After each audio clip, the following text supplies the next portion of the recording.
Alrighty, and just like that, we're on. Beautiful. So I'm sitting here with Colby Thicknesse and the Slickness, as Yes. I say, right? Yes. And we had the first train outer session down here today, and it was 28 people fresh to the sport on the mats, and thank you for helping us to coach that program here at Freestyle. But I wanted to get you on the podcast, not so much to just talk about martial arts and things like that, but also talk a bit about life, right? So I guess to give everybody a bit of a backstory into you, you're a professional mixed martial arts fighter, you coach as well. Are you doing anything else on the side to sort of pay bills and make ends meet? So I do security work one night a week on a Saturday sort of thing. But yeah, pretty much my lifestyle is just based around this gym and fighting in general sort of thing. So I've just seen my morning's been pretty hectic for a Monday. We did, like you said, was 6 a.m. Ultra, which was great having so many people here.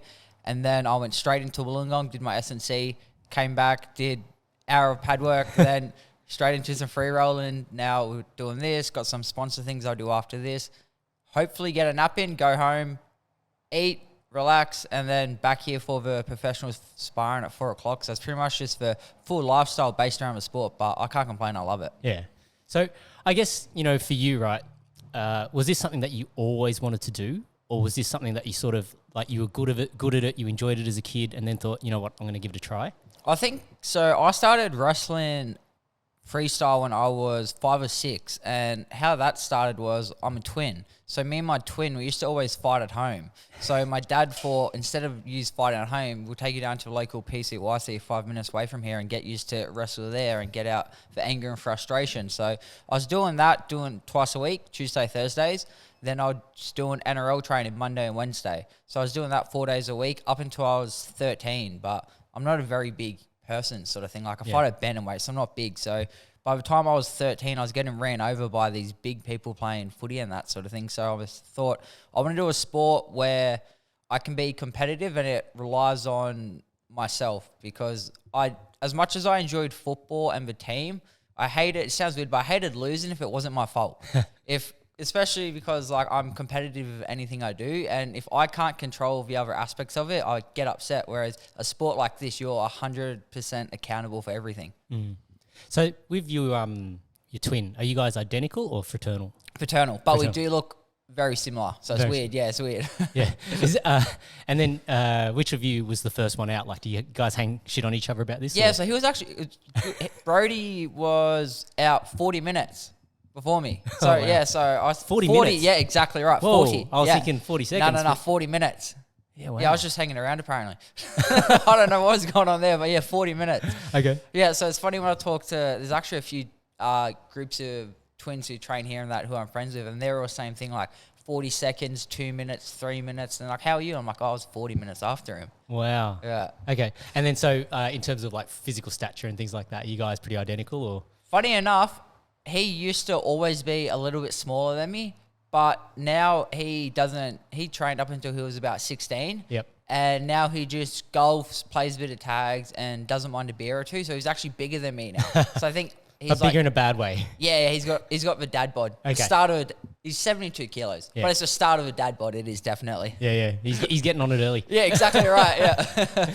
All right. So I'm always curious about this because, I watch my own kids, play fight and things like that. So for you two, when your parents throw you into wrestling, right? Did that help, like to sort of get all the energy out, or were you guys still wrestling at home as well as wrestling on the mat? It definitely helped in the aspect that we didn't take it home sort of thing. But I also think, funny enough, it almost drove a little wedge between us because we're all so competitive against each other, which I think only happened because wrestling is such a small sport here. Yeah. So say we would go up to Sydney to wrestle, a lot of the times it would be me, Brody, and maybe 2 other kids. Yep. So for us to get enough wrestlers in, we would always end up having to compete against each other. Yep. So it sort of had that sibling rivalry in it sort of thing. But like I said, we stopped wrestling when we were about 12. So as soon as we left that sort of aspect of trying to compete against each other, that was all gone sort of thing. But there was a little bit of sort of rivalry whilst we had to compete against each other and become up sort of thing. Yeah. And then for you guys growing up, like when you were like between those ages of 5 to 12, did your parents like try and treat you guys as equal as possible? Or, you know, despite, you know, because you're still two different people, right? Like, do they sort of like, were they different with each of you? Like, No. They were very firm and fair sort of thing. So it was just like equal opportunities for both of us sort of thing. They'll pull us both in line. Funny enough, I was actually the kid out of because I have an older sister too, 3 years older, Dakota. And I was the troublemaker kid sort of thing. So I probably had the most sort of rules and restrictions put on top of me because I needed it, just because I was very sort of rebellious in a young age sort of thing. Like there was some of it, like I was just like, facing doors and stuff like that, just things like that sort of thing, which is all good because that's what I needed. But I used to be a little terror sort of thing. So lots of timeouts for you. Yes, lots of times. Did you sort of like when you're young, right, you don't really understand it. You just go, what, me again? Like, you know, you sort of feel like you're getting picked on, don't you? Yeah, I think it was because I used to try and pick on Brody a bit, and then we would fight, and then it would always come back that I would always instigate it and stuff like that. Just that normal brotherly shit just going on sort of thing, yeah. Yep. Okay. And then what about like schooling for you? Like, how did you find your school years? Like, what was it like for you guys in primary school and high school? Primary school wasn't too bad. Like, obviously, I got bullied a bit in primary school and that, but I think everybody goes through that sort of thing with that. And then during the high school stages and that, it wasn't too bad because I sort of, once I got to that, probably 13, 14, I sort of realized that school environment wasn't really for me sort of thing. Like I knew waking up that I didn't want to do this, go into uni and do something in the sort of field where I'm stuck at a desk 9 till 5 sort of thing. I needed something where I can sort of have my own, be in control of my own career, and I always thought athletics would be a good pursuit. I wasn't exactly sure what sport it would be in sort of thing, but from a young age, I always thought I didn't want to just be working at a desk or something. I wanted something where a bit more entertainment. So when I was younger, it was the football dream, but eventually once you realize you're not going to be big enough for it, you have to sort of shift focus. That's when it turned into that fighting dream. Yeah. Okay. And then when you say you were bullied in primary school, like what was that over? I'm not even too sure. It's just kids just being kids sort of thing. Just people, they sort of, because I was a very introverted kid when I was younger. Like I didn't come out of my shell and sort of get bubbly and social till I was probably like, honestly, 15 or 16 sort of thing. So it was always that little bit of low self-confidence. So I think people, even though I had the training background, I didn't carry myself like I could handle myself, if that makes sense. So then people always sort of saw me as like an easy target sort of thing. Exactly right. Yeah. And then I guess, you know, like we're smaller guys, right? Were you one of the smaller guys in your school? Oh yeah, definitely. I remember I was trying to think. My earliest competition would have been maybe, I can't remember, would have been like under 12s or something.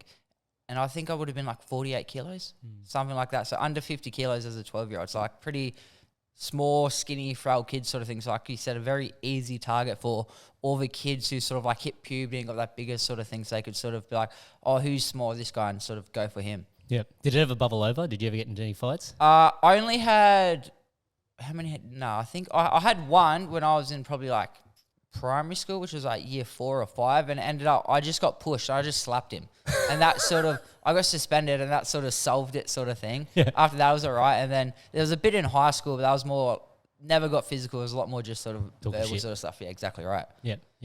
So then, you know, for you in high school, when you're sort of thinking, okay, you know, I don't want to continue and study and do all this sort of stuff. Like, did you have anybody that you talked to about this? Like, what did your parents say about it and your teachers and things like that? Probably at the start, my teachers and my family's always been very supportive of me going for my goals and that sort of thing. So that's been unreal. My teachers were, it's funny enough, even my career advisor, I told her what I wanted to do because you have to start doing that when you're like 16, 17, 18. And I told her, I was like, I just want to leave and start fighting. And then one of the boys who train here actually spoke to her because he goes to that school. And she's like, to be honest, I didn't think he would make it as far as he's already made it sort of thing. So it's been cool to see that. But she was trying to tell me like, oh, you need to study and do all this thing. But I had a pretty good network purely because I had not crazy results, but I was doing good. Like I won the Australians for wrestling, jiu-jitsu, stuff like that. They could see I was dedicated. I was here 6 days a week. If I had free periods in the morning, I'd make sure I'm at the gym training instead of just bludgeoning off doing nothing sort of thing. So school wasn't too bad in that sense. I had the support. Also, I used it as an opportunity from year 11 and 12 to get a certificate 3 in fitness. Okay. So I did a TVET. So it worked out well. So I'd go to TAFE 1 day a week at school. Yep. And funny enough, it also gave me an extra like 14 free periods. So I was able to train an extra like 2 days whilst I was getting another sort of qualification behind me and something I enjoyed. So that was good as well. Yeah.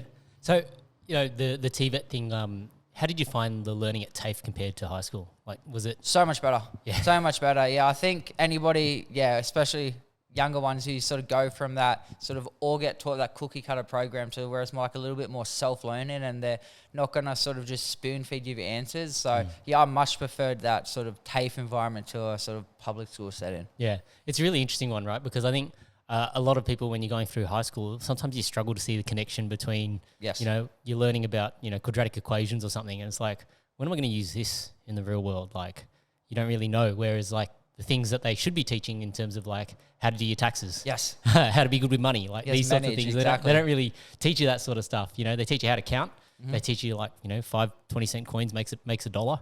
But they don't really teach you, okay, the government's going to take this much off you every single time, and this is what you need to do, and these are the different things that you could try and do around that. But then when you go to TAFE, TAFE is very like hands-on. It's very practical in its application, right? Yeah. And I guess, for you, like doing that 1 day a week, were you in a class of like other kids doing the same thing, or were you with like adults who were just trying to do their certs as well? No, so I was in a class with other sort of high school kids my age. So I think my first year I had people a year older than me. Yep. And then the following year I had people a year younger than me sort of thing. So it was all the high school kids. But yeah, like you said, it was good because I think it's a lot of people get misunderstood where they said they don't like school, but like I never liked school, but I love learning. Yeah. And I think anybody who pursues any sort of sport, business or something to a relatively high degree, they do have to love that learning process. Otherwise you're not going to get anywhere with it. So it's very hard for me in school because like you said, I'd learn these things which aren't useless because at the end of the day I am learning, but it's nothing applicable where I can apply it to where I want to in my life sort of thing. Whereas at least when I was going to TAFE, I was learning that skill about anatomy, physiology, how to train people, different clients, how to keep clients and stuff like that. So having something like that sort of, I didn't really know that till I was about 16, 17 when I started that, where I used to think I didn't like learning. It was just more, I didn't like the aspect of learning things I didn't want to in school. Whereas if you have something I enjoy, like now I might go home, watch an instructional for an hour and a half and take notes, and it doesn't even seem like work, it's just fun to me sort of thing. Yeah.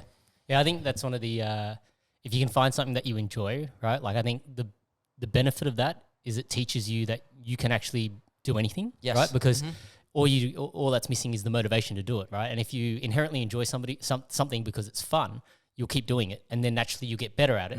And then when you like sort of become good at it, so to speak, you go, I really enjoy this, right? But that could actually be, any topic. But it's just trying to find that initial like enjoyment factor is pretty difficult when, you don't really see the relationship between how some of these things apply in other circumstances, right? Yeah, definitely. So when it came to like your home life and things like that, like was everything all good at home? Like what your parents all good family-wise, or? Not really, to be honest. So how old was I? So I was 3 or 4 and my sister would have been 6 or 7 sort of thing. So my mum and dad had a pretty rough split sort of thing. I won't get into it too much, but it wasn't pretty sort of thing, just due to some circumstances. Yep. So we had the split custody. So that was every second weekend would go see my mum wherever she was sort of thing. So things like that, it's never great growing up going through things like that. But I think at the end of the day, everybody has some form of something that goes wrong early on in their life sort of thing. So if it didn't happen, I can't say I'm happy I wouldn't be happy if it didn't happen, because I am where I am today because of the sort of circumstances that led me here. So as weird as it sounds, like it wasn't great with some of the things that happened, but I'm very grateful that they did happen, because without them happening, I probably wouldn't be in this position today. Yeah. And I guess, for you to have that attitude towards it, like there's a lot of people that go through something like that and they end up very angry. Yes. Right? So, and I'm just guessing here, but you probably went through that angry phase as well, right? That's why I was always in the corner as a kid. That's exactly what it was. That's why, there was a lot of pent-up frustration and anger. And obviously being a young kid, you don't know where it comes from and you don't know how to emotionally control or regulate anything like that. So it's just a little outburst would turn into something much larger than it needed to be, which is why I also think martial arts is so good for me in that sense, because when I started it, it's like we got apparently like ADD, ADHD and everything like that when I was a kid, but I think a lot of it was just discipline. Like it's not that I couldn't stand still, but I didn't want to sort of thing. But then say doing a class with Joe, like at the end of class, it's stand up, hands behind your back, stand still, line up, and you might have to stand there for 30, 40 seconds. And at the start, that's like excruciating for me. Whereas now I teach classes, I might just stand there for 45 minutes, like in the one spot, just watching kids doing gradings and stuff like that. So I think it's just a lot of, it was good in that sense because it sort of shifted that mindset to that I can't do something that I can, I just need to work and focus on it to improve it. Yeah. And having that positive kind of a distraction, right? Like you're doing something that actually helps you to build both your mental capacity and your physical capacity. Like you're getting stronger as you do it, you're learning skills at the same time. Whereas, you know, there's a lot of people that probably fall into the wrong things. Yes. You know, and they use the anger and they channel that anger into trying to avoid it. Yes. And run away from it. And then, you know, they go down, you know, these pretty negative pathways as a result of it, right? Like, you know, I think if there's any one positive sort of addiction to get obsessed with, like martial arts is a great thing for that, right? I guess, you know, just, and I'm probably more curious about, you know, you and how you sort of got through it, you know, like finding, you know, obviously being angry as a kid and then sort of through martial arts sort of working out, okay, I don't need to be, you know, like that, or I don't need to hold on to this anger. Did you ever come to that point where it's like, okay, why am I angry kind of a thing? Or I think it wasn't like a overnight switch like that. I think it was more of that gradual progression sort of thing where, as a perfect example is I had a nickname on my footy team called Schizo. And and there's a funny story. I was actually, my dad reminded my S&C coach about it. I completely forgot about it. Like, here's a perfect example. So I think it was maybe under 9s or 10s, and we were down playing at Milton Aladala or somewhere like that. And then we'll losing the game, getting smashed. I was angry because we were losing. Then I played the ball, and somebody said like a your mum joke or something. So I ended up just hitting the kid straight away, and then it turned into like an all-in brawl. But the all-in, we're pretty young anyway, but it was me trying to take on the team. And because I had that no control, like my coaches were coming, I was trying to hit my coaches, so I like lost the plot sort of thing. And then game's over, disregarded them. My dad sees me, I'm like sneaking away in the bush with a stick, trying to like still go after these kids. So it was like very angry sort of thing. So that was like that was when I was probably 10 or 11 sort of thing. But then if you go to when I was, say, 13, 14 when I was here, it wasn't like there was a certain day where it's just, like I said, it's clicked off. But it was, at the end of the day, I was like, I can't keep doing this and get angry, because then when you get angry, especially in a sport like this, it clouds your judgment. As soon as your judgment is clouded, you start to lose performance. If you lose performance, you're going to lose a match. So that's why I think I really sort of, after that was my last season of footy, I really sort of turned towards the wrestling. I wrestled for another, say, 6 months after, and then it just wasn't a real big sport. And I came into this gym here, and I remember one of my first jiu-jitsu classes, there was like 20 people here I could grapple with. I was like, oh, this is unreal. And I'm used to being dominant in wrestling, coming here, getting submitted, getting pinned, getting pretty much like the shit beat out of me. Not too bad, but obviously getting my ass whooped sort of thing. And I was like, wow, this is unreal. This is what I need. And then I couldn't get angry, because when you get angry in jiu-jitsu, you start to make more mistakes. So I think it was just that gradual progression sort of thing. And then probably when I was, say, 12, 13, probably like 6 to 18 months after I started here, I pretty much just trained, and I was like, oh, like something happened, and say if somebody hit me with a knee or something where I used to get angry and try and get them back for it, I could just start laughing it off and stuff like that. Yeah. That's a real sort of sign of maturity, right? Like it's one of those things that you grew so much in that short period of time. Was that change noticeable to your parents? I'd like to think so, but they still call you schizo. Yeah. I'd like to think so, but I think even pretty much as soon as I got to like that, like I said, when I was a little kid, I was a terror, but I grew out of that pretty quickly sort of thing. So me and my brother would still have the little fights, but it was all verbal and nothing like that. So there was probably a change. There definitely was a change at home earlier than there was sort of in my sporting or sort of everyday life performance, if that makes sense. Whereas things would get me angry now. I'm like, want to be like, now at this age, I'm super chill. I can just laugh about pretty much anything. Yeah. Yeah, it's like, well, you've already been through a lot, right? Like it's sort of reframed your perspective on things. Yeah, exactly. Do you have you like had any of those sort of like hard conversations with your parents since about it? Like, I guess, and the reason why I say this, I'll sort of frame you on this, right? So, my parents went through a tough time as well, and my dad did the wrong thing by my mum, and funnily enough, like the last podcast I did with Gabe, he was talking about that same thing, like his same thing happened to him when he was a little kid, right? and he held a lot of like resentment towards his dad, and like that was me, you know, like I for a long time, you know, there was a specific memory that Gabe brought up where he was talking about, you know, as a 6-year-old kid seeing his mum crying, ripping up all the photos, and I was like, that it actually triggered me because I was like, fuck, that was like, when I was like maybe 17 or something, like year 11, 16, 17, around there, and like I come home one day and my mum's crying in the bedroom and I don't know what's wrong. And she's there like tearing up all these photos. And it's like, you don't really quite understand. Like even at 16, 17, I still didn't fully quite understand. But when I did understand it, like, I could say I hated my dad at that point in time. And then it was quite a few years. And then I sort of like, I've told this story before, so I apologize to people that might have heard it, but just so that Colby's understands it. But like, for me, it was like, I held on to this resentment for so long that one day I just had this dream that it was like, okay, it doesn't hurt you anymore. Okay. And then I woke up and then I was like, okay, like I don't want this to hurt me anymore. Like all it's doing is just hurting me. Like my dad doesn't give a fuck anymore, right? Or whatever. And like, it didn't seem like, you know, anything was different on that end. So me holding on to this anger was like, you know, that story about when you hold the cup, right? It doesn't matter whether it's half full or half empty. The fact that you're just hanging on to it is the part that hurts you. So why I asked that is because, like, you know, for me after that, then I did actually have a conversation with my dad about it, and like we were in the car, and he got quite emotional, and I got quite emotional. I said to him, "Look, I don't hate you anymore. Like I can't forget what you've done, right?" And I think, you know, those sorts of things, like you're either gonna, you know, face them and use them as opportunities to tell you like what you don't want to be like in life, or there are some people that they're doomed to make the same mistake. Yes. Right? But it's up to the individual to make that choice. You know, are you going to be the same kind of person as that, or are you going to be a different person?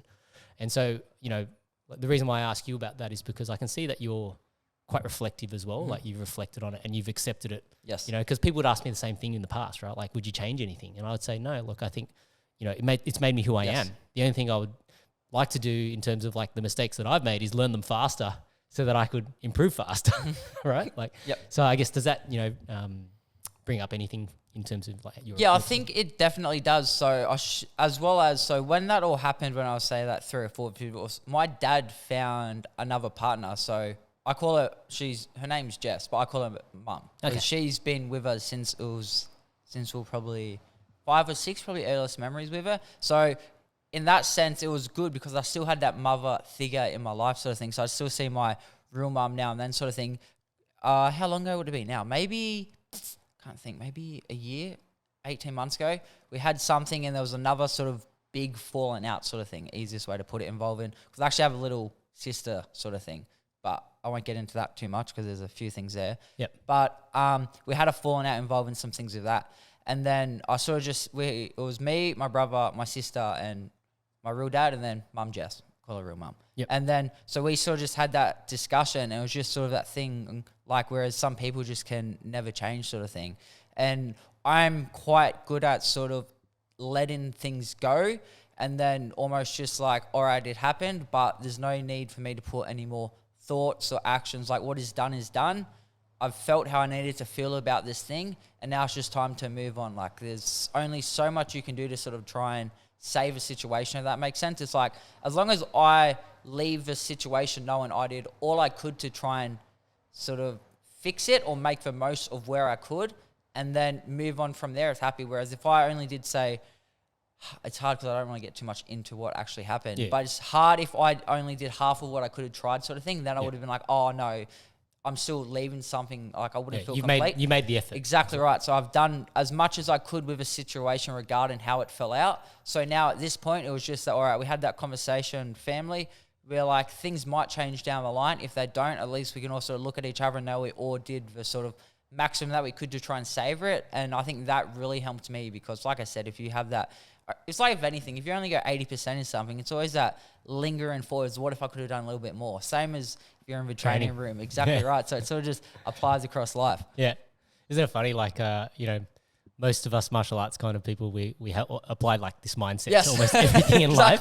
Right. But it goes back to the, you know, people love talking about the Book of 5 Rings, right? And when you see the way in one thing, you can see it in everything. And like, whether you want to say that's a samurai concept, or I'm pretty sure like it's that concept's covered in Taoism as well. Lots of different religions sort of espouse these things. But it's like, you know, when you get good at something and you can like see a way to actually be structured in your learning and improve, you can use that same mindset to almost any aspect of your life, and you become quite reflective on it, and you go, okay, it's just like, if you have a bad role, you don't go and blame your partner for you sucking. Yes. Right? You take accountability for yourself. So same thing, like bad things happen in your life. Do I just sit there and be angry at everybody else for that? Or do I try and take the accountability that I've got and go, okay, what do I do here? Do I take myself out of this position, out of this, scenario and remove myself from these people? Sometimes that happens in life, and there's people that you got to say goodbye to in terms of friendships and things like that. Other times, you feel like, okay, I want to make sure that I've done everything that I possibly can, left it all on the mat, and then whatever happens, right? So to sort of switch gears a little bit, I'm a bit curious about what the wrestling training was like for you as a kid. So I'm guessing you did at PCYC at Redcliffe Road, right? Yep. Yeah. Okay. Yeah. Because the reason why I bring up Redcliffe Road is that's actually where I did my first pancration. That one, Reddle? Yeah. Reddle Parade. Yeah, Yes. Reddle Parade. Yes. Yeah. So that was where I did my first pancration comp. Oh, nice. So that's when I first competed. But yeah, and they used to do it in conjunction with like the wrestling, but like I didn't do the wrestling. I just did the pancration stuff. So. So yeah, so for you, I'm just sort of a little bit curious about what you were sort of learning, because wrestling's not huge in Australia, right? So I'm just sort of tapping into your coach's mindset now and thinking about you as a little kid and the things that you were learning, and I guess do any of those lessons translate to things that you show nowadays when you're coaching? So I had two coaches when I was wrestling, Don Brown and Darren Stainsey, and then there was a couple of older boys than me, so say Blake Barden. He actually did a grappling comp just yesterday up in Sydney. So yeah. So the main things, my memory isn't sort of, because there was a lot going on, it's not like too sort of focused on the training, that sort of thing. But what I do remember from the training sessions, it was, the thing I most got out of it is 6:30 to 8:30. So it was 2 hours at night after a full day from like 6 to like 11. So it was like almost coming home from school and then knowing that you can't really do too much with your mates and that because you got to go wrestle for 2 hours tonight, sort of thing. So it sort of got me in like that athlete's mindset from a young age, sort of thing. And then as for the training, it was just hard training, sort of thing. So it was technique. Obviously the level wasn't really there, but I think they just tried to make up for that with the conditioning and the sort of strength side. So if you've anybody been in there's a massive, because where it is matted, it's a gymnastics arena as well. So I have one of these ropes. So I remember some sessions would climb it like 30, 40 times this rope. Up and down. It just was stuff like that. Then it was shot drills, and then it was hard because it was pretty much me, Brody. There was another kid, Sean, cousins actually, Sean and Corey Keaton. And so it was pretty much like us four coming up together, sort of thing. So there's only so much you can do with the limited bodies that we had, sort of thing. So it was a lot more just sort of listen to what the coach said. It was just a lot of reps on reps on reps, and then get up the rope, do some sprints and some conditioning, sort of thing. Yeah. And then for you, like since competing at a young age, right? Like, do you remember what your first comp was like? What would be my youngest comp memory? I think one of the youngest comp memories I had was me versus Brody. Okay. And that was intense because I forget how it happened, but because they do the rounds, and I think he won the first round, or I won, and we're tied. We had to do like a third round or something against each other. And then all I remember is him sort of pushing me, and I think I hit him with like a cross buttocks or something, and I ended up winning him. And then I remember I was happy because I won, and I look, and he's almost in tears. So I was like, oh, it's not like, it's not all about winning at the end of the day, sort of thing. Yeah. So, but then other comp memories I have, I remember the schoolboys pretty well. I think I was 10 when I went to nationals down there, and that was my first experience competing ever where I went away for something. So he drove down to Canberra, got a cabin for 2 nights, weighed in, competed, stayed there another day, and that might have been one of the moments in my life where I was like, this is so cool.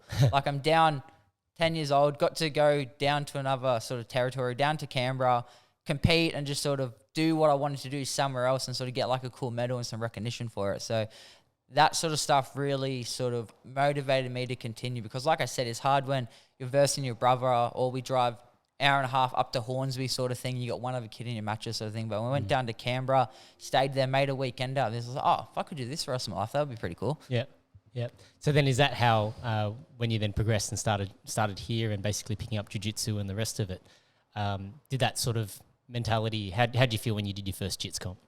Funny enough, Joe's going to remember this too, is we drove about however long it takes to get to Newcastle. I remember it was Newcastle? Yeah. Went to Newcastle for your first one? Yeah, it was state titles. So Okay. we drove up there, and then I was with, my dad drove me up, and we had another guy in our car, Blake Stage. He's a black belt here now, actually.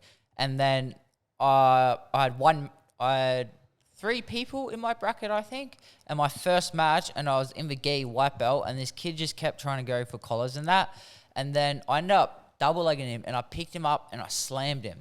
Like, real bad. Like, he hit his head. He was crying. Like, people, like, all the mat stops and look over. And then I do this because I think I win. I was like, because in wrestling, if you slam somebody, like, it's an automatic win. So I'm cheering, thinking I win. I got DQ'd. Then I break down. I'm a mess. And then I just remember Joe and my dad, like we drove 3.5 fucking hours for this, just so you to get disqualified. Yeah, exactly right, in like 15 seconds. And I think my next comp after that was nationals. I got a silver, I think, which wasn't too bad, sort of thing. But then I was more just happy I was sort of played by the rules that didn't get disqualified or anything like that. Yeah. But yeah, I loved the first thing I noticed about the jiu-jitsu comps coming from wrestling was how much bigger they were, even back like for 10 years ago, sort of thing. At wrestling, there might have been 20, 30 people there, including spectators and everything. I was a very small sport. Then go up to a state titles, compared to what it is now, it wasn't massive, but still seeing, I was like, oh, there's probably a lot more to do in this sport and more I can progress and get to, sort of thing. Yep. So then when did the striking come in it for you? So I was striking, as soon as I came here, I was always striking because just how a timetable works, sort of thing. So there was some striking classes we had to do. So I think it might have been the Tuesdays and Thursdays we were doing some boxing and kickboxing and that. And that was with Bill Corbett. Then we went in, he had a place in Wollongong, so went in, like, say, once a week to train with him there, sort of thing. But once I got to about 16, 17, when I really started wanting to pursue the MMAs, and I really sort of shifted focus. It was after I won Pan Packs the second time. I shifted focus. I'm like, I've done all I really wanted to do now. There's not much more I can do at jiu-jitsu unless I want to start going international and really sort of pursuing that. And I realized I was at that sort of crossroads where it's like, to get to anything, if you want to be good at jiu-jitsu, you got to do jiu-jitsu full time. And if you want to be good at MMA, you got to do MMA full time. And I was like, no, I want to go do the MMA part. So then pretty much, 16, I really started focusing more on the striking and that. Had my first fight at 18. And then, like I said, that was during the high school time where I had my class selected. So I was able to sort of come in 1 or 2 times a week, train here in the mornings and that. And then it was just sort of cool to train with, say, Volk and Joe. Sometimes it'd just be the 3 of us, like 10 years ago training together, which you look back on it now, it's like pretty incredible. Yeah. And so I guess, I'm curious about this because you've been here for such a long time. It's like the gym's still roughly the same, but like the people that have come and gone and all the different bodies that come in now, right? Like back then it would have been like the 3 of you guys grinding away, and then now it's like people come in, like, Frank Hickman's here and the boys come in, Craig comes in, like all these other guys. Huh? Sadly. I'm pretty sure he's in this Arvo. Okay, you got to share some stories here.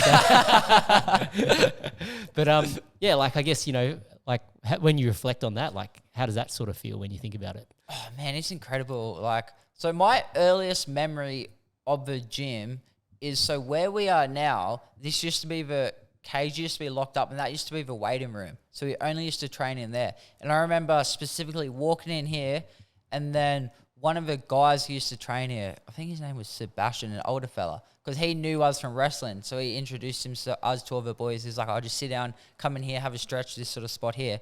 And then I remember talking to Alex, and I was like, oh, do you fight? And he was like, yeah. And I think he said it was 2-0, and he was a couple of weeks out from when he was going to fight Corey Nelson, sort of thing.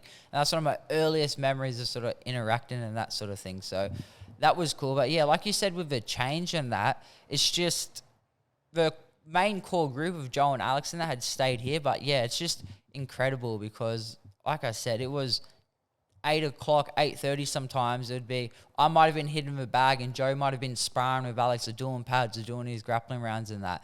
And then to go forward 10 years with guys like some of us, like especially for that first Islam camp, we had like Carven Roon, Brad Riddell, Frankie, Craig, people from America, people from all across the world just training in. And then so I remember one of the sessions, I forget which one it was, but I sort of just sat and reflected on it. And I was like, this is incredible. It used to be like 3 or 4 of us in the morning, and now it's rooms too full. There's like too many people here, sort of thing. And so they're all high level people, right? Exactly right. All world class in their own sort of fields and that. Yeah.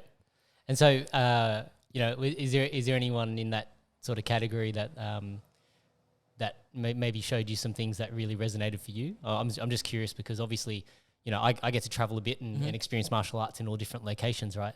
And so I always love, you know, watching classes, seeing what people coach and, you know, tucking away, you know, different ideas and things like that. But, you know, when you've got people coming here and you're getting that benefit of seeing all the different sort of mindsets and approaches to the sport, was there any, that stood out for you? Honestly, I think it's just all of the boys that, I think because how Volko is as a person and his character, he attracts the same sort of people who come in and that sort of thing. So how Volko is given his time, same with Joe and with Bison sort of thing. Brad Riddell, Frank Hickman, Craig, Calvin Rumner, they're all exactly the same sort of thing. So they might show a technique and I might just ask, all right, what's the concept behind this? So any of the boys he's bringing, like there's no particular guy who say would give me the most time because they all give me as much time as I need sort of thing. So there's been times where Brad might see something in sparring, correct me. Carl might see how I'm throwing a kick, do this. Frankie might see something with my wrestling, take me over there. Craig might do the same thing with my jiu-jitsu. So I'm very lucky to have all of them high-level guys assisting me in sort of my own journey and that aspect of it. Yeah. Do you feel more pressure as a result of that? Not really, to be honest, because I think there's probably a little bit of pressure, but I don't really frame it as pressure and that sort of thing. It's like same thing before I fight. Like I don't think of it as anxiety. I just frame it as excitement. Yep. So same thing with the pressure. I feel the pressure, but it's not in a sense, it's a pressure I need to perform. It's a pressure I get to perform because I think without pressure, you can't perform to the level that you're truly at sort of thing. Because say if you're rolling or sparring with somebody who you don't take too serious sort of thing, you might give them a little bit more than you probably should have sort of thing. If you're sparring with somebody world class, you're going to be on. And I think that's what the pressure does to you because the pressure's on, you're in that zone. So I think I will say I feel the pressure, but it's not framed negatively. Like I thrive under pressure, I like to think. And why do you think that is? Like, because I guess, you know, not everybody rises to the occasion. And I guess like, you know, we can probably segue and talk a little bit about Alta, right? But I think, you know, whenever I watch first timers go into the cage, right, you sort of can almost see two distinct personalities come out, right? Like there's the people that don't quit no matter what. And there are the people that, you know, get very close to this breaking point and potentially could get broken, you know. And when I say broken, I don't mean like physically, I mean like mentally where they, you know, sort of almost give up, right? For some people, you know, I think that could be a preparation issue, right? Like perhaps they just, you know, they might be world class in the gym, but then the moment there's that pressure, the lights are on, it sort of wilts them a little bit. And, you know, naturally, like your heart rate's already going a lot faster, you know, in the lead up to those moments, right? When you're out the back and you're getting your hands wrapped, like you could be resting, but your heart's still already 70, 80 BPM, right?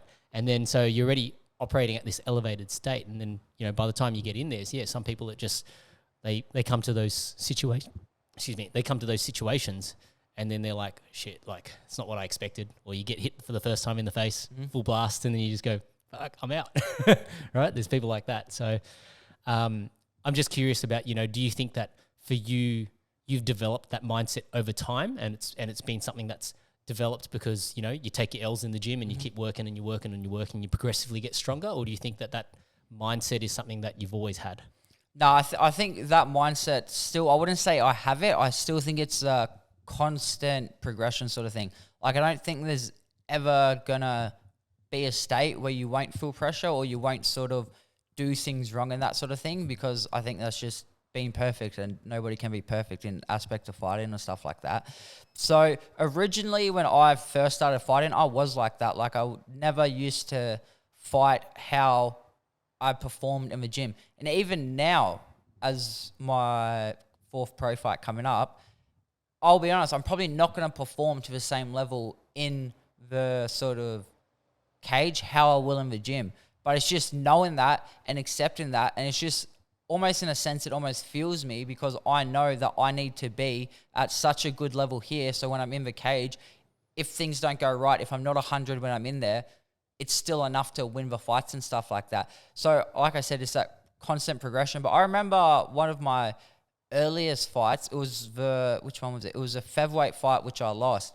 And then a perfect example is when you see like that split sort of thing. So I was 3-0 at the time at bantamweight, and then I took a short notice fight Up at featherweight, yes. And I wasn't in the best shape. I wasn't even outside of the gym. I wasn't doing the best lifestyle things outside of it like that. I think I was probably 19 or something, so just being a typical 19-year-old sort of thing. And so I took that short notice fight, and I was like, oh, I don't care. I'll just grab him, put him down, and submit him. And then, yeah, exactly.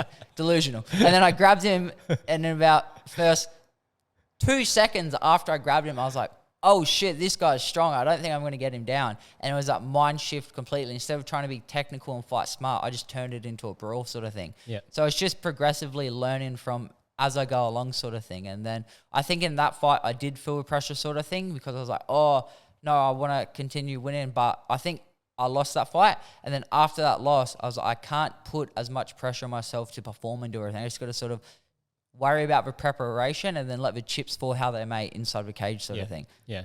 There's a real, almost like a, what's the right way to put it? You know, almost like this sort of like fuck, I'm like stumbling all over my words here because I'm trying to think of the right way to put it. But like, it's almost like you got to have faith. Yes. Right? 100%. So it's just like, you know, okay, I'm going in here, I'm putting it all on the line. Mm-hmm. And whatever happens, happens. Yes. Right? It's pretty hard to have that mindset because everybody wants to win, right? Nobody likes to lose. And I think the one thing that sort of, you know, changed today is that everything's recorded now, right? Like, so you have that loss, you're watching that loss for a long period of time. It's there forever, right? And likewise, you know, you get that win, like as much as you'd like to sit and live on it forever, you can't. You got to go on to the next thing, right? But all those moments, they do actually fade away, right? Like when you win, like the next day, you're pretty much already in your own head about getting back into the gym and trying to go, what's next? When you lose, it's like, okay, I need to get back in the gym and what's next? So, you know, I think having that mindset of just embracing whatever comes, you know, if it's a positive or a negative, like you just take it in your stride and you use that to go forward. When you then think about, you know, or do you put much thought in terms of like, you know, what do you want to achieve in the sport? Do you think about future and things like that? Like, I guess it's always a very difficult question when you're asking somebody who's like, you know, they're saying like, okay, I want to, you know, I enjoy fighting. This is my life.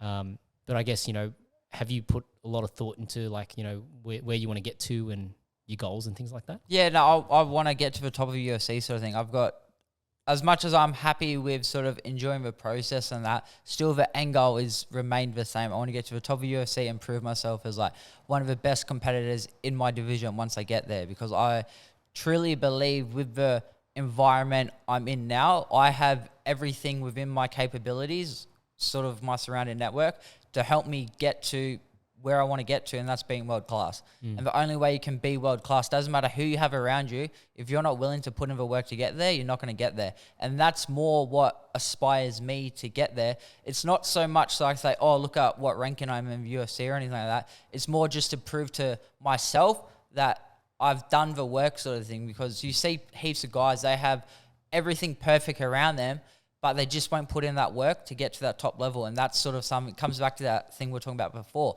Whereas if I only give 80% into something, that's going to haunt me sort of thing. So if I'm only giving 80% of everything I got with this pursuit, I almost think, what's the fuck's the point of doing it? Yep. If you're going to do 80%, go do it in something where you're not risking your health, your longevity, your brain, everything like that. So you're doing something like this, I think you need to be that all in and just 100% focused. And I think the best way for me to get to where I want to get to as a martial artist is just, I want to be the best version of myself in that cage. When all the pressure's on me, where everything's going, I want to show this is, at the end of the day, this is my art. This is what I do. This is how I fight. This is how I express myself and stuff like that. Yep. Whereas if I didn't do that, and yeah, like I said before, with some people, if they think they can get to that certain level and it's like, oh, I just want to get to UFC and that's it. Whereas I don't want that. I know where my ceiling and where my capabilities can take me. And as long as I'm willing to put in that work, listen to the people around me, don't take corners, I know I can get to that top echelon of that division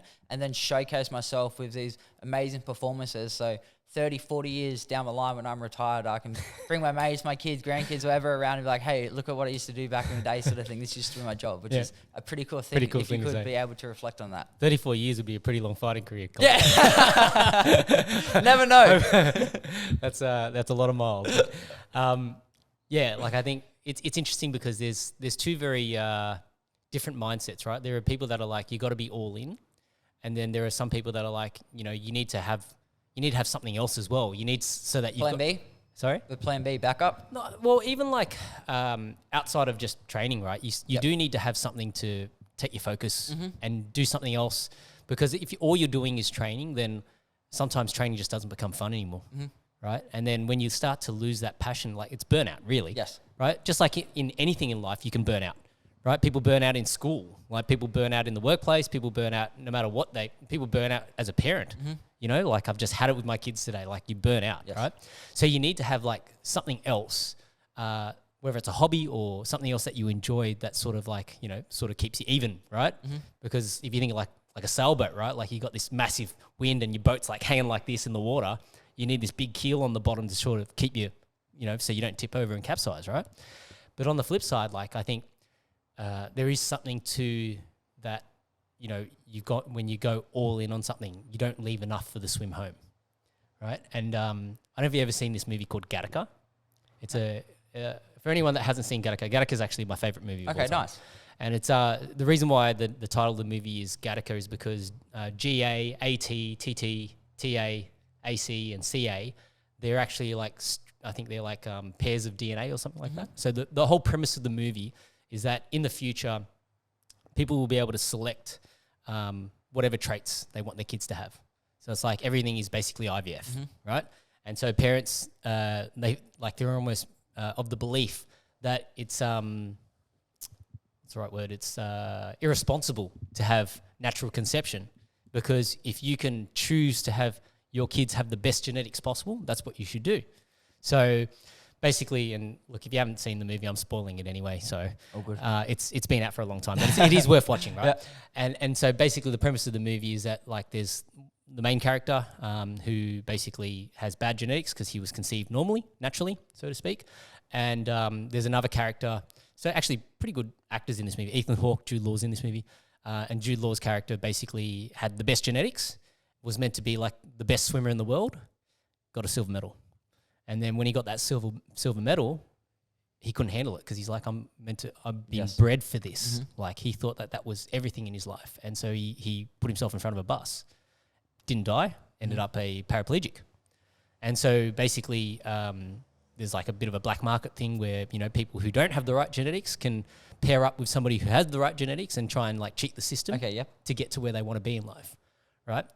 And I think, you know, and so, yeah, in the movie, basically, the guy who doesn't have the good genetics, Ethan Hawke's character, his brother is a detective who has good genetics because his parents were like, "Oh, you were we made a mistake with you. We're not going to make this mistake with the second one." And it really like talks about like I guess the human experience from that perspective, right? There's this scene where when they were kids, right? So him and his brother would swim out to try and like see as far as they could go, and they play this game of chicken. Yep. And the first one, I've played that before. Right? Yep. Swimming as far as you can go. Yeah, at the beach, Yep. And so basically, you know, when they were kids, like they'd swim out as far as they could, and he had the worst genetics, and he would always give up and have to be saved by his brother, and his brother would, you know, swim him back to shore. And then, you know, basically through the story, there's this scene where the brother realizes that the brother with the good genetics realizes that it's his brother, like with the bad genetics, that's made it all the way to like this top of this space program kind of a thing. And his brother challenges him to go do the swim again. And they go start swimming. And basically they get to this point where the brother with the good genetics ends up giving up. And he's like, "How are you doing this?" Right? And like the other guy's just like, "Well, I never left anything for the swim home." Right? Yes. Just that's the scene, mindset, right? Yep. That's the mindset. And so it's like, yeah, when you make that decision that, hey, you're all in on something, like that's a pretty big call. Yes. Right? But if you channel that in the right way, yeah, it could take you really far. But I guess, you know, on the flip side, I am interested to know, you know, what are the things that you sort of do to try and keep yourself balanced, right? Because you can't just do training all the time, right? So what are the other things that you're into? So I love a good hike. It's funny because, as I say, everybody who listens is probably going to be like, "Oh, he's probably a decent hiker." I'm not. I've gotten lost on pretty much every single hike I've ever done. But at the end of the day, it's fun anyway. Like, if you know where you got to go, I think it's not as fun as if you get a little bit lost. That's the least I tell myself. But no, so I love a good hike on the weekends. But then for my day to day, it's just more sort of reading, going to the beach, getting out of nature, and just more sort of things I find that keep me present, sort of thing.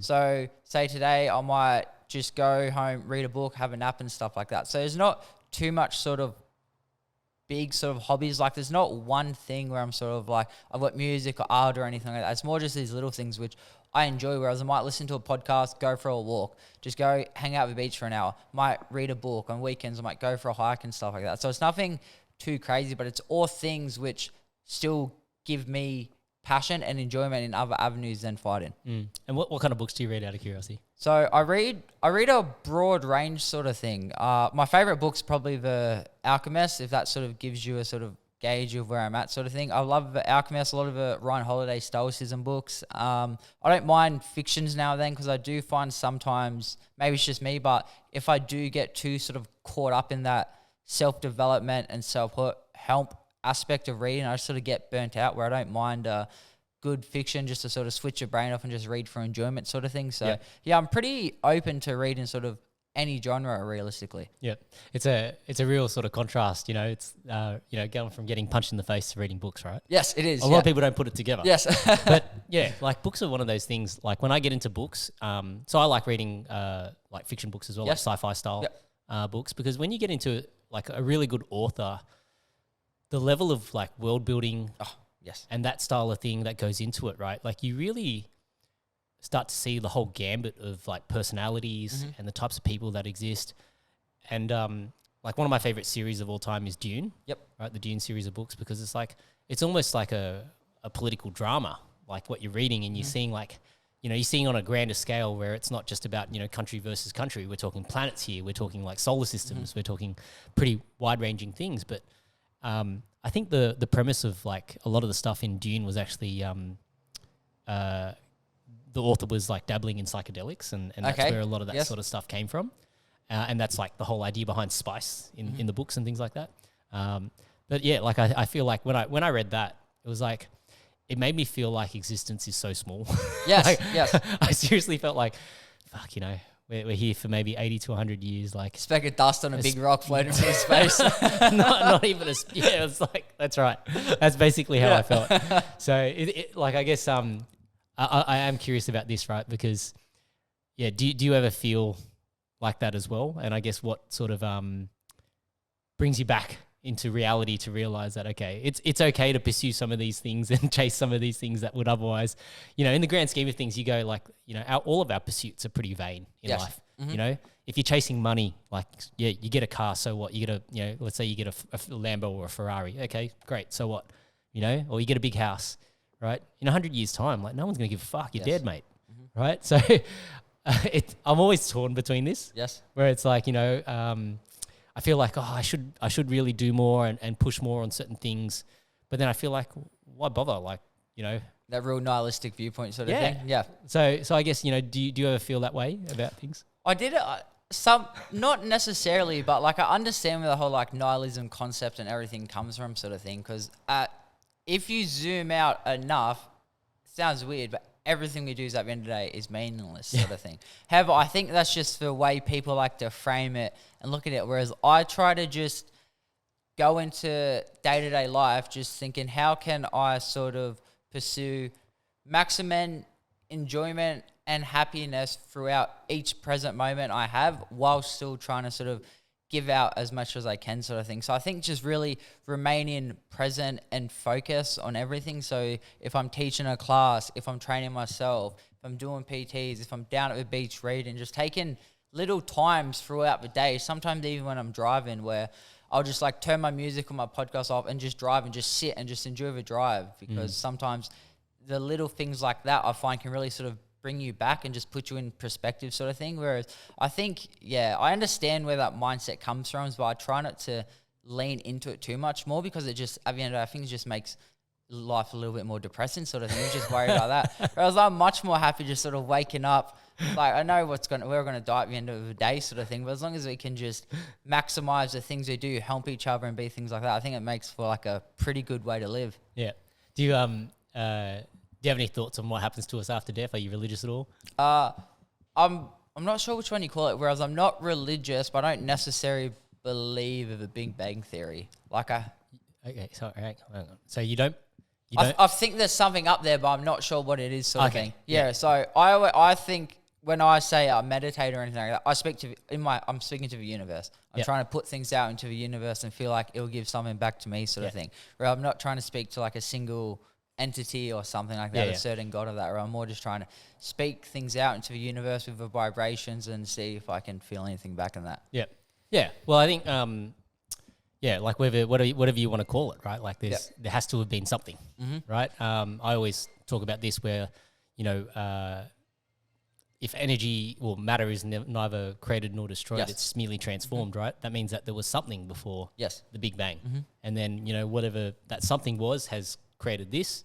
And then, you know, as you go down the chain and so forth, that we end up here today and we're all here wondering, you know, what is this existence about? Yeah. Right? Adam's trying to figure out why we're atoms. Yeah, basically. And, like it's funny, like when you read... when I was reading the Dune series of books, it really made me think about it because, like I was thinking about that whole, you know, like the Dune series takes place over, you know, I think 35,000 years kind of a thing, like from its earliest books to its latest books kind of a thing. And, like I started to think about, okay, if you think about like we're in 2023 and so 2023 years ago, you know, Jesus was walking the earth, so to speak. If you think about it and you say like, you know, people live on average 80 years. It's like 24, 25 people ago. Yes. Yeah. It's not that fucking long. No, it's not. Right? So it's like, wow, okay, if you think about it like that, it's like, okay, well, surely there could have been something before that. Like there could have been so many iterations of civilization before we've gotten to this point, but it's just for whatever reason, we're at this particular point. Yep. And we have the consciousness to be able to think about it, right? Whether previous generations thought about it or not, I'm sure they probably did because I think almost that's part of the human experience, right? So I always sort of think about that and I go, which way am I going today? Am I going to be on the, the Eastern philosophical side and be a little bit more like a monk, or am I going to be a little bit more on the Western philosophical side and a bit more capitalist today? It's funny you say that because I've done like the Graham Hancock and all like deep dives like for ancient civilizations and that, and then obviously, which one was it? It was, I forget his name, but the author of Sapiens, that he had a book about like what he thought the future would be and involves all like the AI and stuff like that. So it's even, I think it's just great to be where we are today because we can have, doesn't necessarily mean any of these theories were true or that they're going to be true, but to have that ability to have that thoughts and discussions about, what about this possibility 10,000 years ago, or what do you think about the future is going to happen in next 10, 100, 1,000 years and that. So I like, well, obviously I have to, but I like where we are right now. I think we're in a pretty good time and place. Like, there's nobody on horseback trying to come in, kill us all, steal our land and stuff like that. We're not, like, I had a staph infection like 2 weeks ago. If that happened 100 years ago, I probably would have been dead from it. So I was like pretty grateful for modern medicine and where we are right now. Yeah, 100%. I got to ask you about this because I think last time Richie and I were down, Joe was telling the story about how you did your knee, right? Yes. And so we got to talk about this, right? Because basically you're a serial overtrainer, right? Apparently.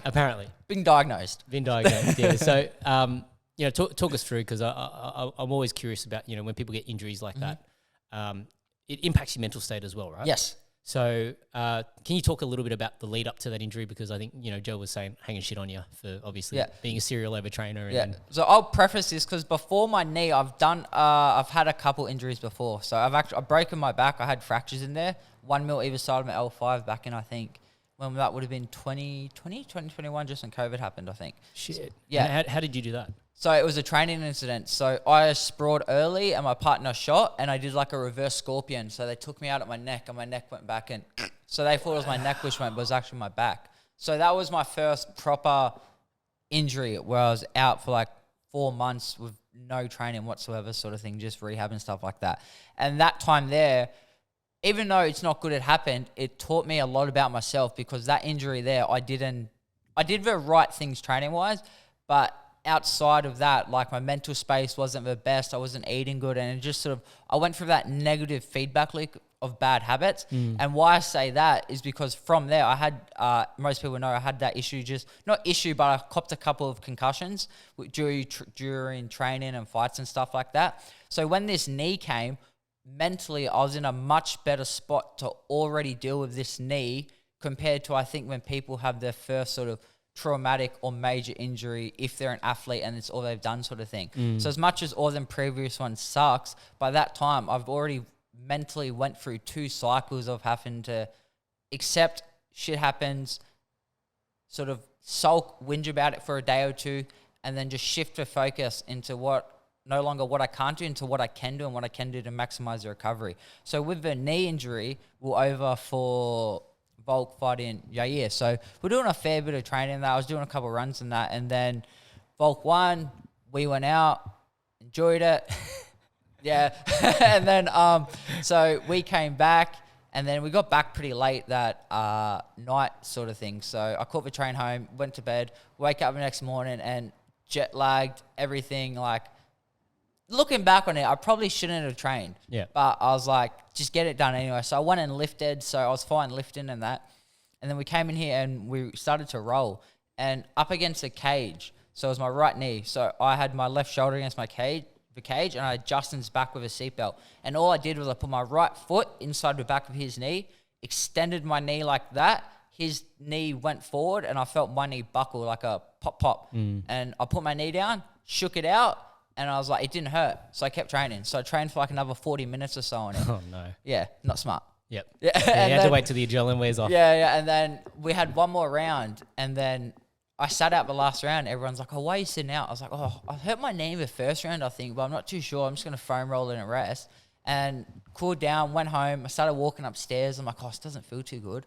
I'm like, oh, I'll just sleep it off. It'll be fine. So I had a nap, woke up, and I couldn't straighten my leg and I couldn't walk in that. Swollen. And I was like, oh, no. So I rang my physio straight away, and then went there, saw Mick at South Coast Health Hub, and he asked me what I did, and I was like, honestly, like, I felt a little pop in that. And then he said it might just be the postural lateral corner. He's like, might have tweaked it. And I was like, honestly, like, I don't want to seem like I'm a pussy coming here, but I think I will be good in like a week or 2. He's like, yeah, we'll just send you for an MRI to be safe. Got the MRI straight away. That night he rings me. He's like, what actually happened to your leg? And I was like, what do you mean? He's like, it's pretty catastrophic.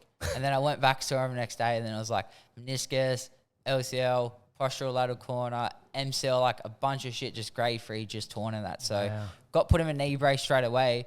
But the thing was, because it was a knee brace, it was annoying, but I could still box. Yeah. So I just had to shift my focus to that. So I was like, I could still come in for these sessions, do all my S&C and that with a knee brace, do my boxing on a bag, limited footwork stuff. So obviously it sucked, but it wasn't compared to, say, when I hurt my back, when I originally didn't have sort of like the emotional cues and maturity and ways of sort of coping and dealing and regulating every sort of emotion that comes with a bad injury like that. Yep. Plus being able to do some training compared to no training. And it was bad in the sense of what the injury was, but it wasn't bad in like the overall scheme of things, sort of, if that makes sense. Yep.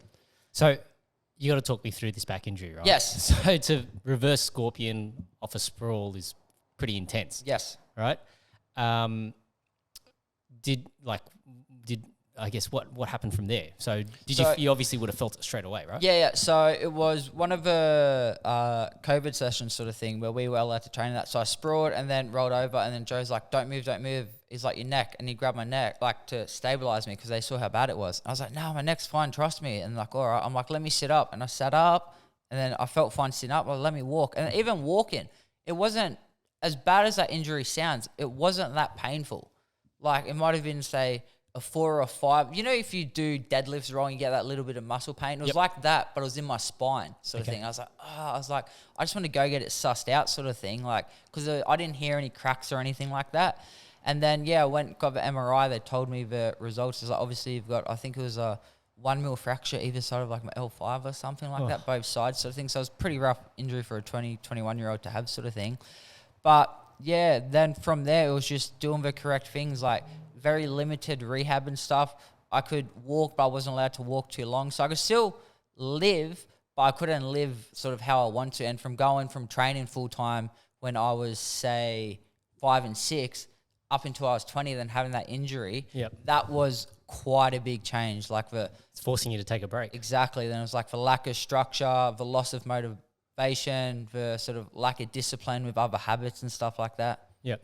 So did did you get into partying? Is that the time? Or? No. Well, I just started, like, I don't do it anymore, but I used to smoke a fair bit of weed when that happened. So that just made that a lot worse. And then the main thing was just like real bad eating habits and that, because then obviously you smoke, then you eat shit, and then you wake up the next day and you feel bad. So I ballooned up to like close to 80 kilos with it. Wow. Yeah. So it was just, it wasn't like I always look back and reflect. I'm like, it's good that happened because I know how quickly and things can go wrong if you don't have the sort of correct mindset when you're approaching it. Yep. But because I never had anything like that, I didn't know what my mindset was meant to be. Like my emotions and feeling were all over the shop sort of thing. And like I said, I had no way to control or regulate or bring me back down to a comfortable baseline. So it was like, sometimes I'd feel all right. It would be big highs, super low lows, and just that constant flux. Whereas I always tell people, I normally just try and live at like a constant 7. If I can just live at 7 out of 10 every day, I feel like that's optimal for me. I'm just doing pretty good. Yeah. Well, you got the shirt on that says 1% better every day. Exactly. You know, you definitely be another proponent of the consistency over intensity mindset. That's what I've got too. Yep. You know, I'd rather be able to train every day than axe myself in one day and then not train for a week. My problem is I try to do both. I used to try to. If I'm a new man, I've improved. That's done. I've now learnt training volume. Yeah, and structuring your loads, right? Like, so, you know, having peaks and troughs, deload days, that sort of stuff. By saying I've learnt, Joe just yells at me and tells me not to train. I just listen now. That's how I've learnt. Well, it's one of those things, right? You can either learn it for yourself or you can learn from other people's experience. Yes. Right. And I think, you know, it's a hard one, you know, trying to learn it from other people's experience because, you know, you're always going to learn. You're going to learn the lesson a lot faster when you got skin in the game or the bad thing happens to you, right? But there's also a skill in being able to see somebody else's mistake and not make that same mistake. Yes. Right? When it came to, I'm still thinking about the back here. Like, how did you start to try and pull yourself out of like that negative spiral? So was it the guys at the gym that helped you, or were you just doing a lot of reading and reflecting, and then like and the reason why I bring that up is because for some people you have an injury like that and they're like, I'm never going to train again, right? Did those sorts ever come to your mind? No, I was never going to train again. But to be honest, whereas say now how I dealt with that knee injury, whereas obviously it was sucked, but 2 days later, mentally, I was back to fine. Like, I knew what I could do.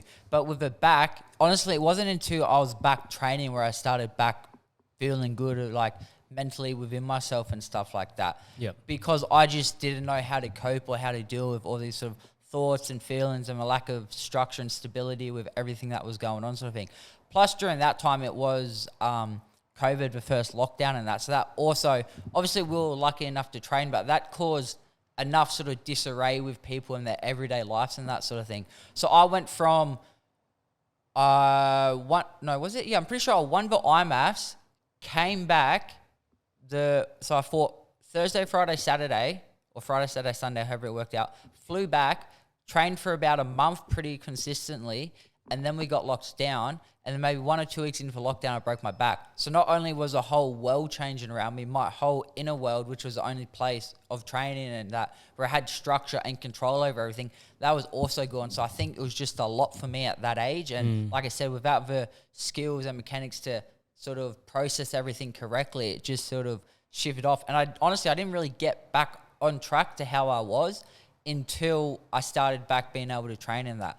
But obviously coming back from training that, I'm like, if something like this happens again, I can't go down this negative spiral pathway. Exactly right. Because realistically, even though that was a bad injury, I'm probably still going to have more injuries like this throughout my life where I'm going to be forced to take time off and I can't do things. Yep. And I can't let that set me back so much progress through a couple months because where I can't do the thing. So after I got back to training and then once I got back into fight camp and fighting and had my first pro fight.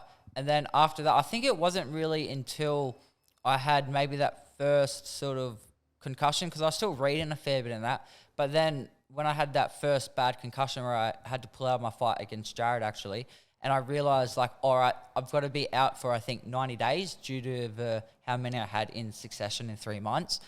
Then I realized, I'm like, all right, I can very easily go straight back down this negative spiral. And as soon as that happened, like as soon as I got back to that baseline of where I like to be, say 2 days after it, I was like, all right, what can I do? Then I was just learning things about myself. I'm like, all right, if I feel anxious or annoyed, what's the best thing I can do? It's like, oh, I want to meditate. It's like, oh, well, I don't really feel like, say if I didn't feel like meditating because I was uncomfortable inside, it's like, all right, let's go outside and just sit by the lake and do stuff like that. And it was finding things, whereas there used to be like, there was one roadblock, I used to hit that and I used to give up. And I'm like, oh, go do whatever else. Whereas now I learned the ways to build through and go differently and say, it's like, all right, I might just sit and just chill, just listen to some music, calm me down, and then go about making my decisions that way. But it wasn't until I had that second injury where it forced me to take time off, and then it sort of hit me. It's like, fuck, I can go down this pathway so quickly because all the circumstances are pretty much the same sort of thing. Yeah.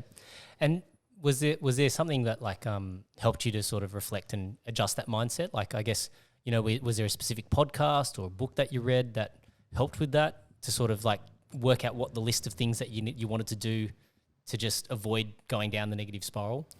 It's hard because I've read it. There wasn't sort of like, try and take tidbits from everything. So I've read a fair few books, listened to a lot of podcasts and stuff like that. But I think a lot of the time it was more just me knowing that I didn't want to do that again. So I think it's like they say, you can take a horse to water, but you can't force it to drink. Like I could have had all of that information when I first hurt my back, but where I was mentally, I don't think I probably would have followed it because I was like, what's the point? Like you weren't ready for it. Exactly right. Whereas when the second one, not only was I mentally ready and I just framed it like, this is my new challenge. Like, this is my fight camp, is to stay as fit and as relatively healthy as I can whilst dealing with this concussion recovery for the next 90 days. So I think just having all of them extra tools of knowing about, like, say, journaling, writing down your feelings, gratitude practices and stuff like that, that was sort of like I would say that's like the icing on top of a cake's the best way to put it. My mindset where I got to was that was the sort of cake, and everything else was just extra on top, which enabled me to sort of come back from that. Do you still journal today? Yeah, I do it every morning. Every morning? Every morning, yeah. Yep. Yeah. How many minutes do you spend, or like, is it a page or? Nah, so first thing I do is I always do like a body check-in. So I'm like, so say this morning I'll be like, wake up, bit tired, had to get up early for altar, like that's what it was. And then I'll be like, all right, I'll write down 3 things I'm grateful for. Yep. Just to start off positive. Then I'll like just write down anything I need to sort of check in, any goals I want done for the day, and if I'm sort of checking how I'm feeling. But like I wake up, sometimes it'll be short. I'll be like, wake up, feeling good, tick off the goals, gratitude, half a page, that's it. Sometimes I'm like, wake up angry because I might have ate too late before I went to bed, so I had a shit sleep. So now I don't feel as good when I'm waking up, and then it's just going through things like that. But yeah, normally anywhere from say half a page to anywhere from probably 2 to 3 pages sort of thing. Yep. Do you wear any of like those aura rings or whip straps to measure your recovery or no? No. I know, sort of just wake up and just check how I feel. If I can wake up and not, because I got a yoga mat in my room with all this recovery stuff like foam rollers, so rights and that. If I can wake up and not have to jump straight on a foam roller, I'm like, I probably feel pretty good. Okay. But there's days where I have to wake up and it's bed straight to a foam roller. I probably should take it a bit easier today if I'm this sore when I wake up. And wait till you get older. It's like every morning it's like, wake up, back pain. Well, you've had back pain too. Yeah.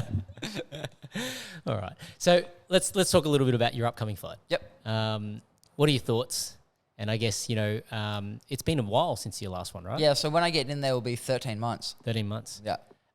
Does that play on your mind at all? I'd be lying if I said it didn't, but the thing is that when I first had my pro fight, then I had the long layoff, then I had the SEM fight, I got concussed in that, then I had the barber fight after that. So the thing is, going from that SEM to barber fight, I thought the sort of ring rust and the feeling of being in a fight and under the lights wouldn't get me as much as it did. So I still won the fight in that, but I didn't perform how I think I could have and how I should have performed in that fight sort of thing.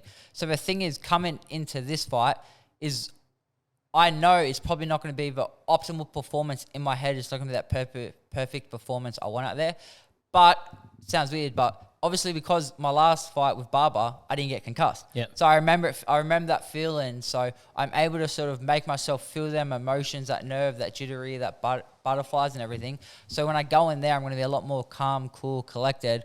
Whereas playing on my mind in that Barber fight was, I thought I had the pro fight, then I fought Sam, and then I got concussed real early from a front kick in that fight. Yep. So I don't even remember that fight sort of thing. So I remember very little about before the fight and how the actual fight felt and being there. So even after that Barber fight, even though it was so long ago, it was good to get that 15 minutes, get comfortable, being in there. And now I sort of put myself into that same mindset and mentality where I will, like I said, put that pressure on myself to perform in these sparring rounds. So when I get into that cage and there's thousands of people around, the lights are on and that, it's everything that goes on in a fight. Mentally, I would have been there a lot more sort of thing. So like I said, it played on my mind, but not in a bad way. It just made me be aware of it. So coming into this fight, I'm going to be like a lot more, not that I wasn't focused in the other one, but I'm a lot more aware of what emotions and what feelings are going to come throughout.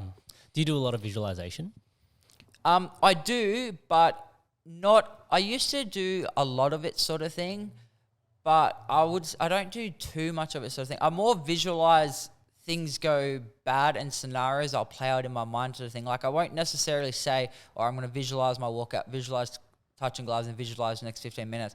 I'm more visualizing scenarios which I think he might do and how I would respond to that than his responses to my responses and things like that. So more just sort of separate segments of the fight and exchanges, scrambles, everything like that, how I think it's going to play out. Because I think sometimes if you get too much in your own head, and I've done that before, whereas, like I said, that body lock in my head, I'm like, I'm just going to grab him and take him down. It's going to be how my other fights have been. The second that didn't work, shit went out the window. And I was like, what do I do now sort of thing. Didn't have plan B. Exactly right. So now I'm much more comfortable with just going through different scenarios and stuff like that with it. Yeah.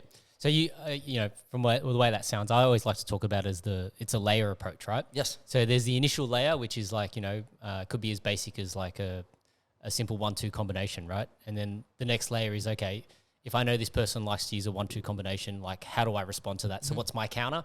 And then, off my counter, they're going to be their counter, right? So it sounds like you guys do a lot of the same thing, right? You're thinking about those layers in terms of how to structure it. So when it comes to like splitting up your training, right? So do you guys do your striking separate to your grappling and your grappling separate, like, and then having a day where you pull it all together, or how do you like to structure it? So our training, it's a little bit different because obviously Volk's in camp at the moment. Yep. But a lot of the times it will be MMA based stuff. So even when we're doing the jiu-jitsu for MMA, so it's how to get up off your back. It's not even, you might threaten a sweep or a submission, but we're not threatening to actually try and finish it. We're threatening that to get up.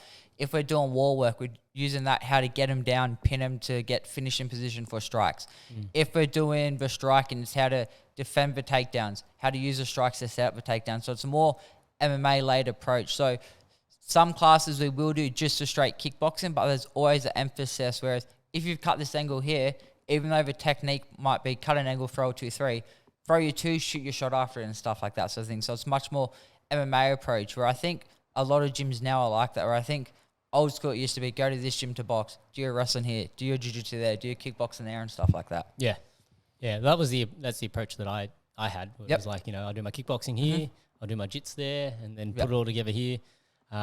That's just, I think, I think times have changed now where, you can get a lot more work in at the same place. Probably a numbers thing as well. There probably wasn't as many people with that sort of whole, whereas like you said, we're lucky because our group is all MMA based. Whereas if you're at a MMA gym and you only got 2 guys, there's only so much work you can do. You're going to need to get these different looks from these boxers, these kickboxers, these wrestling jiu-jitsu guys and stuff like that.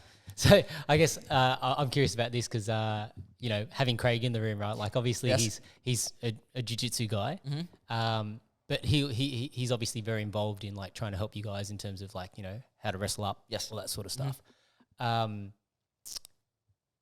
I guess, from that perspective, what's it like to sort of listen to his approach and seeing how he breaks things apart and coaches?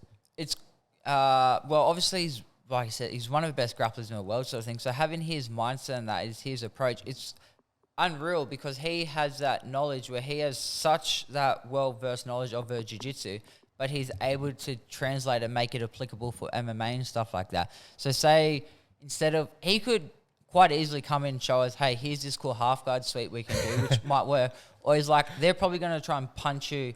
If they're in a half guard, they're going to try and punch you. Let's catch a punch and work up to octopus, and we can try and stand up from there and stuff like that. Yeah. Or he can look at, say, for the Islam's fight. He's like, Islam's good at the arm triangles, arm bars, strangles from back. Yep. So then he's able to reverse engineer it. So it's like, how does he finish this? Well, he gets to this step. So then it's like that reverse engineering he's able to do with his sort of understanding of the concepts and mechanics of what they're trying to achieve, and then, like I said, reverse engineer it back to us so we can already stop what they're trying to do, sort of thing. So yeah, having a guy like that's incredible. Also the same with, like I said, with Frankie, because he does the same in wrestling.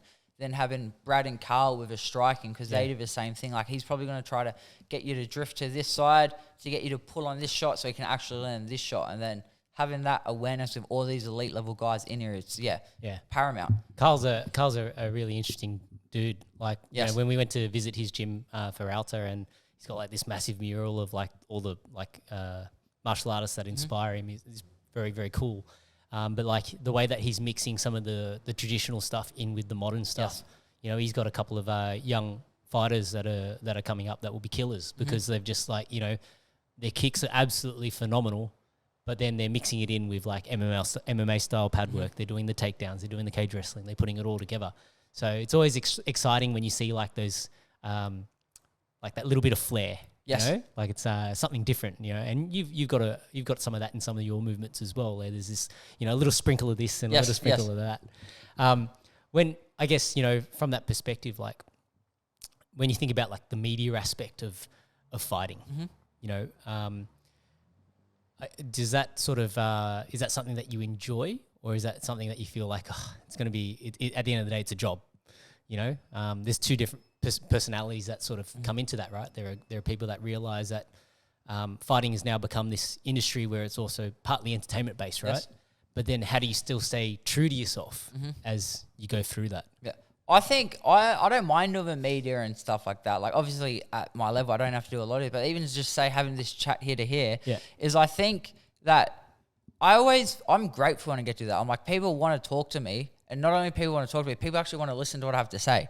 So that's pretty cool at the end of the day. Yeah. So I'm always happy that people sort of, what you say, give me that respect and admiration where they want to sacrifice their time out of their day where they could be doing anything else than to listen to me speak some words. So that's pretty cool. But I think for me personally is I don't mind it, because I'm what you see is what you get. Like how I am, if I'm in the training room, when I come off here, I just be the same person. So I don't have to try and put up a persona or anything like that. So I'm naturally a pretty chatty and outgoing type of person now. So when I have opportunities to talk to people, it's great. I always think that even with these interviews and that, it's not so much that I'm trying to talk too much about myself and everything like that. I always think just going to this, like, what can I learn? What can I learn from this person?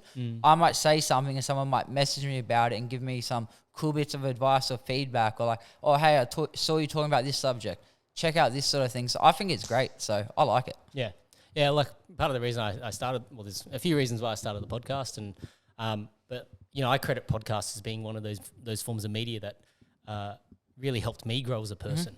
You know, when you're listening, and you're not, like, I think the good thing about podcasts is that you're not invested in the conversation. Like, it's not like somebody's trying to take your personal position and use that against you. Yes. You know, you're listening to two people have a discussion about what their positions are on it. And when you remove that personal element, now you can actually start to look at it based purely on its merit. Yes. Right? Either what they're saying is going to have merit, and you can see the sides of how that might work, or it doesn't. And you take what you want, you listen to who you want, and if you don't like it, you can always switch it off or find somebody else to listen to. And then, you know, so that was one of the reasons. And then obviously the other reason was, you know, I had one of my high school mates commit suicide. You know, I think I mentioned this to you last time, right? Like, you know, here's a guy, 99.95 in the HSC, right? Top-notch brain, and like just fucking got too hard, you know? And we had dinner with him Easter Monday, and 5 days later I get a phone call and he's jumped in front of a train, right?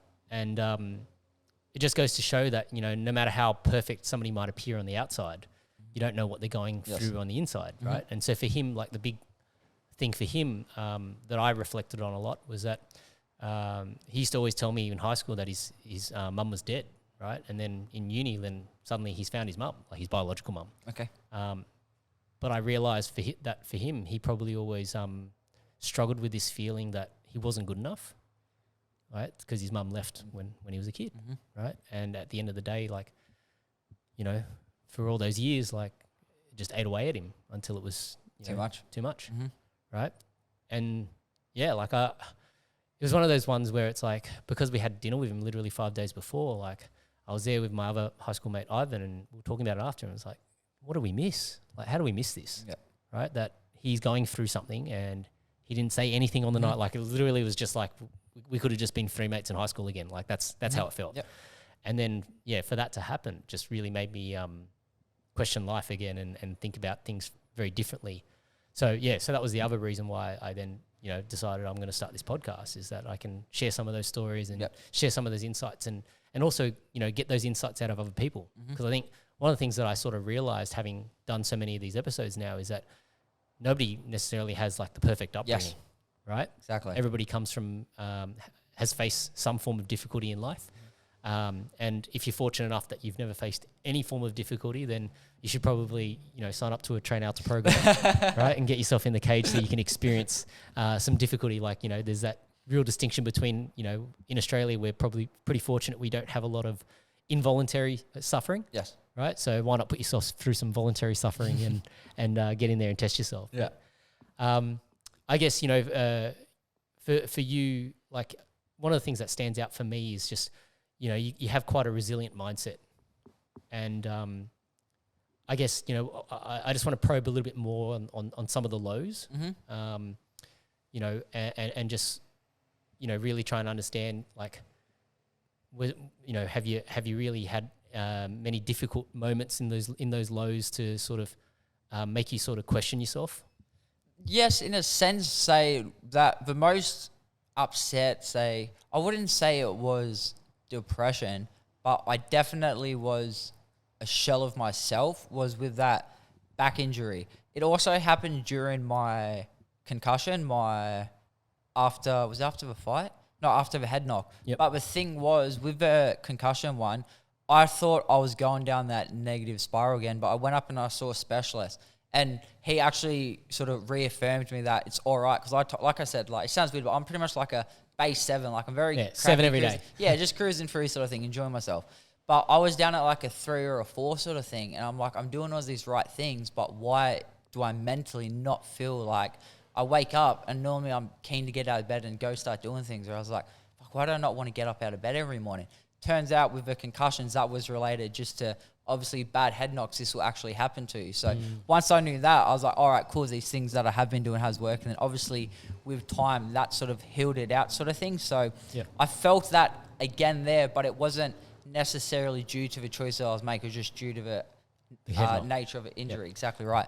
Is there anything specific you could have done with the concussion? Like, was there things that you needed to do to try and aid that recovery? Like, what do they recommend? More sleep and... Yeah, so it was more, not a lot of stimulation, so very limited, like, say, phone, computer screen time and stuff like that. Okay, it's pretty intense. Like, I had to, like, go on creatine, had to, like, change my diet to up sort of my omegas and everything like that. Limit, obviously, the exercise. You can't get your heart rate up too high. Realistically, if you wanted to do it optimally, they'll just want you in a dark room doing absolutely nothing. Wow.